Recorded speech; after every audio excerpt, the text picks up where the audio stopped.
Hi friends, ഇന്നത്തെ നമ്മുടെ കൊച്ചു വീഡിയോയിലേക്ക് എല്ലാ കൂട്ടുകാർക്കും സ്വാഗതം.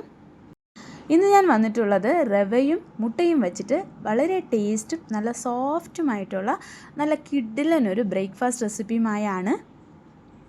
അപ്പോൾ ഈ റെസിപ്പി എങ്ങനെയാണ് തയ്യാറാക്കിയെടുക്കാമെന്ന് നോക്കാം. വീഡിയോ സ്കിപ്പ് ചെയ്യാതെ മുഴുവനായി കാണണം.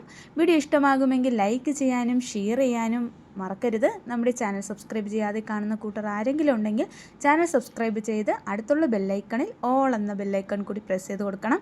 അപ്പോൾ മാത്രമേ ഞാനിടുന്ന എല്ലാ വീഡിയോസിൻ്റെ നോട്ടിഫിക്കേഷനും നിങ്ങൾക്ക് എളുപ്പം ലഭിക്കുകയുള്ളൂ. അപ്പോൾ നമ്മുടെ അടിപൊളി റെസിപ്പി തയ്യാറാക്കുന്നതിന് വേണ്ടിയിട്ട് നമുക്ക് ആദ്യം വേണ്ടത് 1 കപ്പ് റവയാണ്. നമ്മളിവിടെ വറുത്തതോ വറുക്കാത്ത ഏത് റവ വേണമെങ്കിലും എടുക്കാവുന്നതാണ്.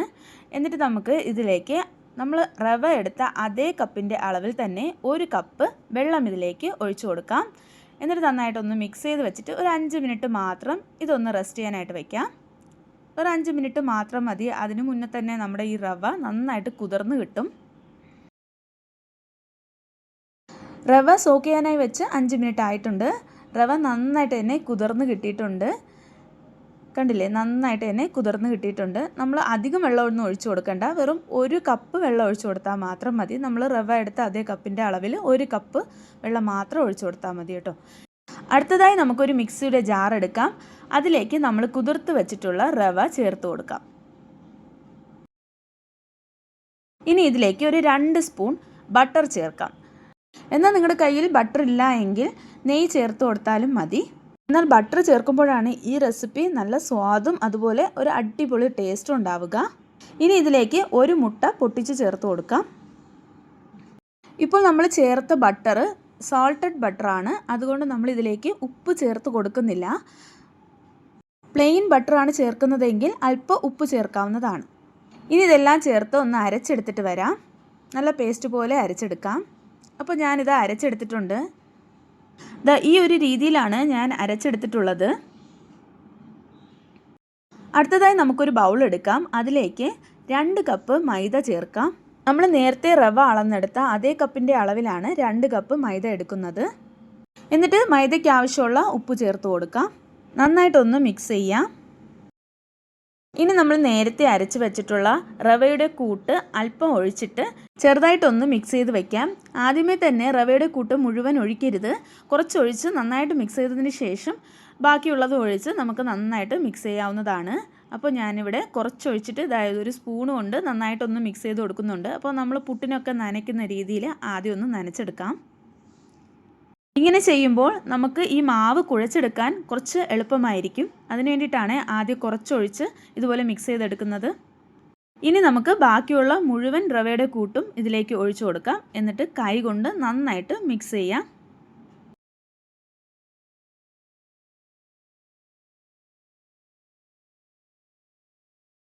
നമ്മൾ ഈ മാവ് കുഴച്ചെടുക്കുന്നതിന് വേണ്ടിയിട്ട് എക്സ്ട്രാ വെള്ളമൊന്നും ഒഴിച്ചു കൊടുക്കണ്ട.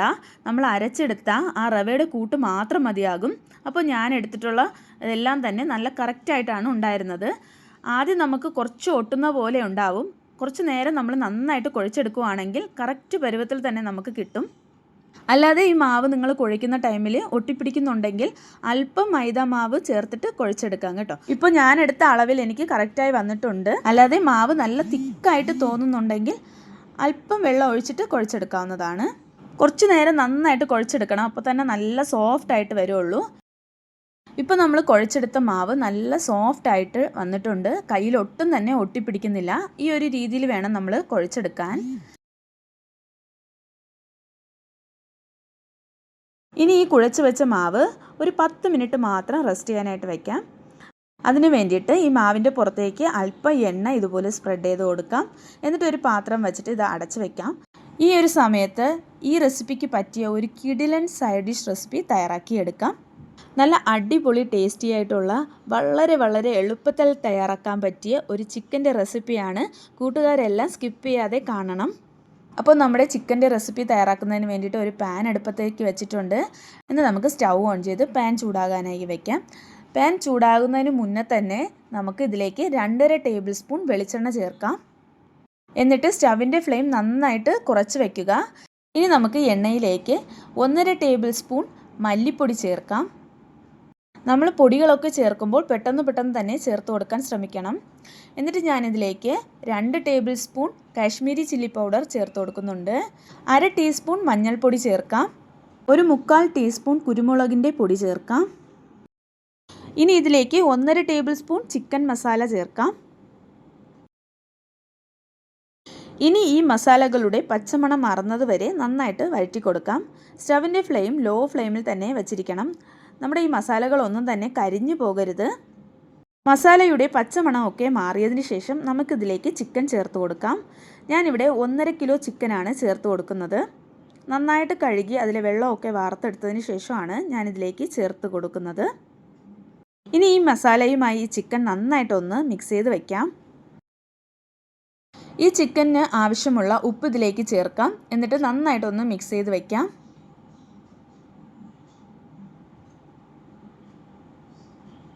ഇപ്പോഴിതാ നന്നായിട്ട് മിക്സ് ചെയ്ത് വെച്ചിട്ടുണ്ട്.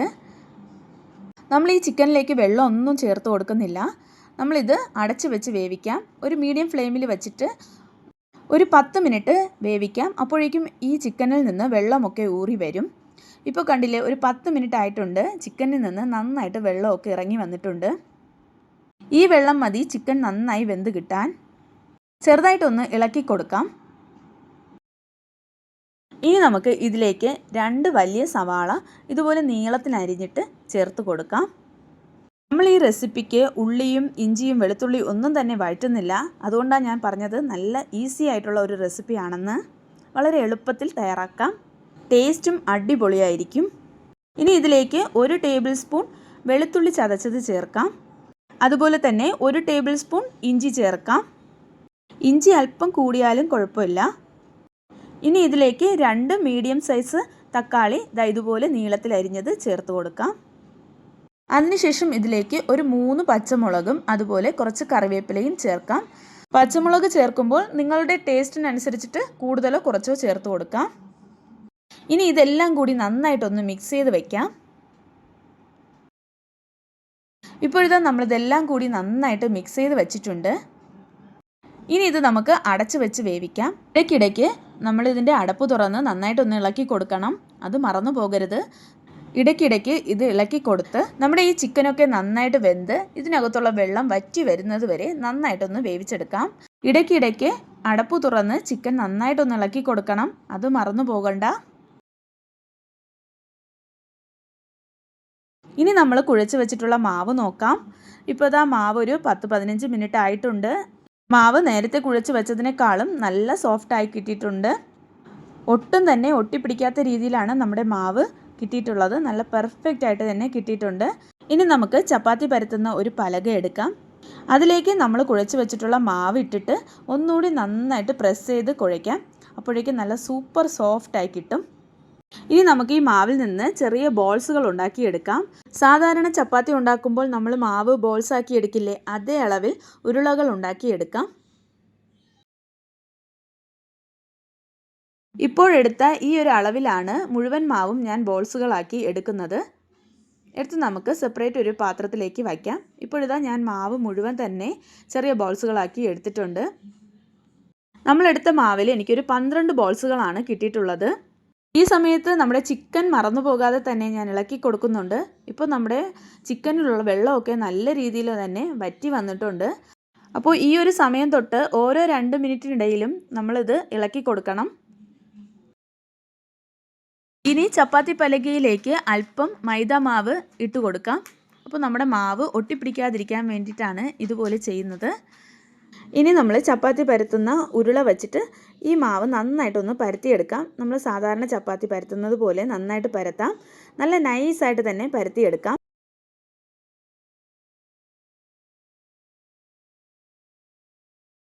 നമ്മൾ മാവ് നന്നായിട്ട് പരത്തിയെടുത്തിട്ടുണ്ട്. നല്ല റൗണ്ട് ഷേപ്പിലാണ് നമ്മൾ പരത്തിയെടുത്തത്. ഇനി ഇതിൻ്റെ പുറത്തേക്ക് നമുക്ക് ഓയിൽ ബ്രഷ് ചെയ്ത് കൊടുക്കാം. ഇനി ഈ പരത്തി വെച്ചിട്ടുള്ള മാവിൻ്റെ 2 വശവും ഇതേപോലെ മടക്കി കൊടുക്കാം. വീഡിയോയിൽ കാണുന്നത് പോലെ ഈ 2 വശവും മടക്കിയതിന് ശേഷം വീണ്ടും നമ്മൾ ഇതിൻ്റെ പുറത്തേക്ക് ഓയിൽ ബ്രഷ് ചെയ്ത് കൊടുക്കാം. എന്നിട്ട് ബാക്കിയുള്ള 2 വശവും ഇതേപോലെ മടക്കി വയ്ക്കാം. അപ്പോൾ നമുക്ക് ഒരു സ്ക്വയർ ഷേപ്പിൽ കിട്ടും.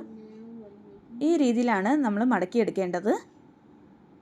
നമ്മളിപ്പോൾ മടക്കിയെടുത്തിട്ടുള്ള ഈ ഒരു മാവ് പാത്രത്തിലേക്ക് മാറ്റി വയ്ക്കാം. ബാക്കിയുള്ള എല്ലാ ഉരുളകളും ഇതുപോലെ പരത്തി മടക്കിയെടുക്കാം. നേരത്തെ ചെയ്തതുപോലെ ഒന്നുകൂടി കാണിക്കുന്നുണ്ട്. മാവ് നന്നായിട്ട് പരത്തിയതിന് ശേഷം അതിൻ്റെ പുറത്തേക്ക് ഇതുപോലെ ഓയിൽ ബ്രഷ് ചെയ്ത് കൊടുക്കുക. എന്നിട്ട് മാവിൻ്റെ രണ്ട് വശവും ഇതുപോലെ മടക്കി കൊടുക്കാം. എന്നിട്ട് വീണ്ടും അതിൻ്റെ പുറത്തേക്ക് ഓയിൽ ബ്രഷ് ചെയ്ത് കൊടുക്കാം. എന്നിട്ട് മുകളത്തെ വശവും താഴത്തെ വശവും ഇതുപോലെ മടക്കാം. ഇപ്പോൾ ഇതാ ഞാൻ എല്ലാ മാവും പരത്തി ഇതുപോലെ മടക്കി എടുത്തിട്ടുണ്ട്. ഇനി നമുക്ക് ഇതിനെ നല്ല സ്ക്വയർ ഷേപ്പിൽ ഒന്നുകൂടി പരത്തിയെടുക്കാം.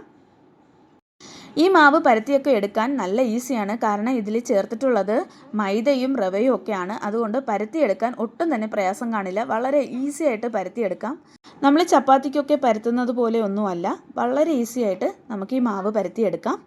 അതുപോലെ നമ്മൾ ഈ പ്രാവശ്യം പരത്തുമ്പോൾ റൗണ്ട് ഷേപ്പിലല്ല പരത്തുന്നത്, നല്ല സ്ക്വയർ ഷേപ്പിലാണ് നമ്മൾ പരത്തിയെടുക്കുന്നത്. വീഡിയോയിൽ കാണിക്കുന്നത് പോലെ സ്ക്വയർ ഷേപ്പിൽ തന്നെ പരത്തിയെടുക്കാം. ഇപ്പോഴിതാ നമ്മൾ സ്ക്വയർ ഷേപ്പിൽ പരത്തി എടുത്തിട്ടുണ്ട്. സ്ക്വയർ ഷേപ്പിൽ തന്നെ പരത്തണമെന്നില്ല, നിങ്ങൾക്ക് ഏതാണോ വളരെ എളുപ്പമുള്ളത് ആ ഒരു ഷേപ്പിൽ പരത്തിയെടുത്താൽ മതി. അങ്ങനെ ഷേപ്പൊന്നും ആവശ്യമില്ല. ഞാനിവിടെ കാണാൻ ഭംഗിക്ക് വേണ്ടിയിട്ടാണ് ഷേപ്പിൽ പരത്തിയെടുക്കുന്നത്. മാവ് പരത്തിയെടുത്തിട്ടുണ്ട്. ഇനി നമുക്കൊരു തവ അടുപ്പത്തേക്ക് വെക്കാം. ഞാനിവിടെ ഇരുമ്പിൻ്റെ തവയാണ് എടുത്തിട്ടുള്ളത്. നിങ്ങളുടെ കയ്യിൽ ഇരുമ്പിൻ്റെ തവ ഇല്ല എങ്കിൽ നോൺ സ്റ്റിക്കിൻ്റെ തവ എടുത്താലും മതിയാകും. എന്നിട്ട് നമുക്ക് തവയിലേക്ക് അല്പം എണ്ണ തൂക്കി കൊടുക്കാം. എന്നിട്ട് നമ്മൾ പരത്തി വെച്ചിട്ടുള്ള മാവ് തവയിലേക്ക് ഇട്ട് കൊടുക്കാം. ഒരു 10 സെക്കൻഡ് കഴിയുമ്പോഴേക്കും നമ്മുടെ ഈ മാവ് ഒരു സൈഡ് പൊള്ളി വരുന്നത് കാണാം. ഇതുപോലെ ബബിൾസ് വരുന്നത് കാണാൻ പറ്റും. അങ്ങനെ നന്നായിട്ട് ബബിൾസ് വന്നതിന് ശേഷം നമുക്കിത് മറിച്ചിട്ട് കൊടുക്കാം. ഇപ്പം നമ്മൾ മറിച്ചിട്ടതിന് ശേഷം ഈ മാവ് നന്നായിട്ട് പൊങ്ങി വരുന്നത് കണ്ടോ? ഇതുപോലെ നന്നായിട്ട് തന്നെ പൊങ്ങി വരും. ഇനി നമുക്ക് ഈ പൊറോട്ട തിരിച്ചും മറിച്ചും ഇട്ട് നന്നായിട്ടൊന്ന് ചുട്ടെടുക്കാം. ഇതുപോലെ നന്നായിട്ട് തന്നെ ഇത് പൊങ്ങി വരും. ഇത് ഇരുമ്പിൻ്റെ തവയായതുകൊണ്ട് തവയ്ക്ക് നല്ല ചൂടുണ്ടായിരിക്കും. അതുകൊണ്ട് സ്റ്റവിൻ്റെ ഫ്ലെയിം എപ്പോഴും മീഡിയം ഫ്ലെയിമിൽ തന്നെ വെക്കണം, അല്ലെങ്കിൽ പെട്ടെന്ന് തന്നെ കരിഞ്ഞു പോകും. അപ്പോൾ മാവ് നന്നായിട്ട് പൊങ്ങി വരുന്ന ഈ ഒരു സമയത്ത് നമുക്കിതിലേക്ക് ഓയിൽ ബ്രഷ് ചെയ്ത് കൊടുക്കാം. രണ്ട് സൈഡ് നമുക്ക് ഓയിൽ ഇട്ട് കൊടുക്കാം. ഓയിലിന് പകരം നിങ്ങൾക്ക് ബട്ടർ ചേർക്കാവുന്നതാണ്. നമ്മളിവിടെ ആദ്യത്തെ പൊറോട്ട ഉണ്ടാക്കി കഴിഞ്ഞു. നല്ല സോഫ്റ്റും അതുപോലെ നല്ല ടേസ്റ്റിയുമായിട്ടുള്ള ഒരു അടിപൊളി പൊറോട്ടയാണ്. ഈ ഒരു രീതിയിലാണ് നോർത്ത് ഇന്ത്യയിൽ പൊറോട്ട തയ്യാറാക്കിയെടുക്കുന്നത്. കേരള പൊറോട്ട റെസിപ്പി അല്ല ഇത്. നോർത്ത് ഇന്ത്യൻ സ്റ്റൈലിലാണ് ഈ പൊറോട്ട തയ്യാറാക്കിയെടുത്തത്. നല്ല അടിപൊളി ടേസ്റ്റും നല്ല സൂപ്പർ സോഫ്റ്റുമാണ്. രാവിലെ ഉണ്ടാക്കിയാൽ വൈകുന്നേരം രാത്രി വരെ ഇത് നല്ല സോഫ്റ്റായിട്ട് തന്നെ ഉണ്ടായിരിക്കും. പെട്ടെന്ന് തന്നെ മറ്റൊരു പൊറോട്ട കൂടി തയ്യാറാക്കാം. തവ നന്നായി ചൂടായതിനു ശേഷം പരത്തിയ മാവിലേക്ക് ചേർത്ത് കൊടുക്കാം. ബബിൾസ് വന്നതിന് ശേഷം നമുക്കിത് തിരിച്ചിട്ട് കൊടുക്കാം. അപ്പോൾ നല്ല പൊങ്ങി വരുന്നത് കാണാം. നന്നായി ഒന്ന് പൊങ്ങി വന്നതിന് ശേഷം ഇതിലേക്ക് നമുക്ക് ഓയിൽ ചേർത്ത് കൊടുക്കാം. ഇപ്പോഴിതാ ബലൂണ് പോലെ വീർത്ത് വരുന്നത് നിങ്ങൾക്ക് കാണാം.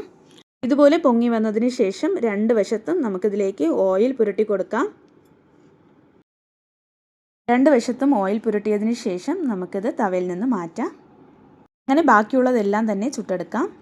നമ്മുടെ ചിക്കൻ ഇവിടെ റെഡി ആയിട്ടുണ്ട്. നന്നായിട്ട് വരട്ടി എടുത്തിട്ടുണ്ട്. നല്ല സൂപ്പർ ടേസ്റ്റി ആയിട്ടുള്ള ചിക്കൻ പെരട്ടാണ് നമ്മളിവിടെ തയ്യാറാക്കിയെടുത്തത്. അപ്പോൾ ഞാൻ ഇടയ്ക്ക് വീഡിയോ കാണിച്ചിട്ടുണ്ടായിരുന്നില്ല, കാരണം നിങ്ങൾക്ക് ബോറടിക്കും. അപ്പോൾ ഞാൻ പറഞ്ഞിട്ടുണ്ടായിരുന്നില്ലേ ഇടയ്ക്കിടയ്ക്ക് ഇളക്കി കൊടുക്കണമെന്ന്. അങ്ങനെ ഇളക്കി കൊടുത്ത് ഇതുപോലെ ആക്കി എടുത്തിട്ടുണ്ട്. ഇനി നമുക്കിതിൽ മല്ലിയില വേണമെങ്കിൽ ചേർത്ത് കൊടുക്കാം. അപ്പോൾ ഞാൻ മല്ലിയില ചേർത്ത് കൊടുക്കുന്നുണ്ട്. ഉണ്ടെങ്കിൽ ചേർത്ത് കൊടുത്താൽ മതി. ഉള്ളിയും ഇഞ്ചിയും വെളുത്തുള്ളിയും ഒന്നും വഴറ്റാതെ വളരെ എളുപ്പത്തിൽ നമ്മളിവിടെ ചിക്കൻ പെരട്ട് തയ്യാറാക്കി എടുത്തിട്ടുണ്ട്. അടിപൊളി ടേസ്റ്റാണ്. ഒരു പ്രാവശ്യമെങ്കിലും തയ്യാറാക്കി നോക്കിയാൽ നിങ്ങൾ വീണ്ടും വീണ്ടും ഇത് തയ്യാറാക്കും. അപ്പോൾ ഞാൻ മല്ലിയില കൂടി ചേർത്തിട്ട് നന്നായിട്ട് മിക്സ് ചെയ്ത് വയ്ക്കുന്നുണ്ട്. നന്നായിട്ട് മിക്സ് ചെയ്തതിന് ശേഷം നമുക്ക് സെർവിങ് ബൗളിലേക്ക് മാറ്റാം.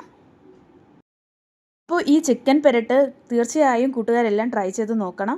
വളരെ എളുപ്പത്തിൽ തയ്യാറാക്കാം. ചിക്കൻ വേവുന്ന ടൈം മാത്രം മതി ഈ ചിക്കൻ പെരട്ട് തയ്യാറായി കിട്ടുന്നതിന് വേണ്ടിയിട്ട്. അപ്പോൾ നല്ല ടേസ്റ്റി ആയിട്ടുള്ള ഈ ചിക്കൻ പെരട്ട് തീർച്ചയായും തയ്യാറാക്കി നോക്കിയിട്ട് നിങ്ങളുടെ അഭിപ്രായങ്ങൾ ഉറപ്പായും കമൻറ്റ് ബോക്സിൽ വന്ന് പറയാനൊന്നും മറക്കരുത്.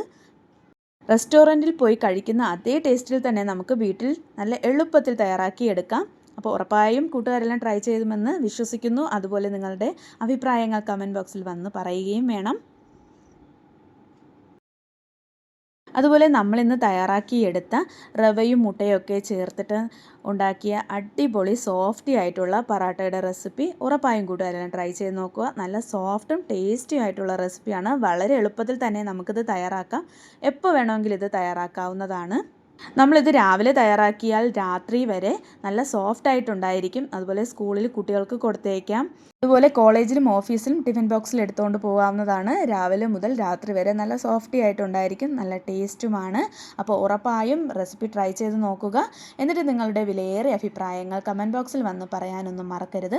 അപ്പോൾ നമ്മളിന്ന് കാണിച്ച റവയും മുട്ടയൊക്കെ വെച്ചുണ്ടാക്കിയ ഈ പറാട്ട റെസിപ്പിയും അതുപോലെ ചിക്കൻ പെരട്ടും വളരെ എളുപ്പത്തിൽ തയ്യാറാക്കാൻ പറ്റിയ നല്ല ടേസ്റ്റി ആയിട്ടുള്ള ഒരു ചിക്കൻ പെരട്ടിൻ്റെ റെസിപ്പിയും കൂട്ടുകാർക്കെല്ലാം ഇഷ്ടമായി എന്ന് കരുതുന്നു. അപ്പോൾ വീഡിയോ ഇഷ്ടപ്പെട്ടുവെങ്കിൽ ഉറപ്പായും വീഡിയോ ലൈക്ക് ചെയ്യുക, മറ്റുള്ളവർക്ക് വേണ്ടി ഷെയർ ചെയ്ത് കൊടുക്കുക. നമ്മുടെ ചാനൽ സബ്സ്ക്രൈബ് ചെയ്യാതെ കാണുന്ന കൂട്ടുകാർ ആരെങ്കിലും ഉണ്ടെങ്കിൽ ചാനൽ ഒന്ന് സബ്സ്ക്രൈബ് ചെയ്ത് അടുത്തുള്ള ബെല്ലൈക്കണിൽ ഓൾ എന്ന ബെല്ലൈക്കൺ കൂടി പ്രസ് ചെയ്ത് കൊടുത്താൽ ഞാനിടുന്ന എല്ലാ വീഡിയോസിൻ്റെ നോട്ടിഫിക്കേഷനും നിങ്ങൾക്ക് എളുപ്പം ലഭിക്കും. മറ്റൊരു പുതിയ വീഡിയോയുമായി വീണ്ടും വരാം. അതുവരെ എല്ലാ കൂട്ടുകാർക്കും നന്ദി.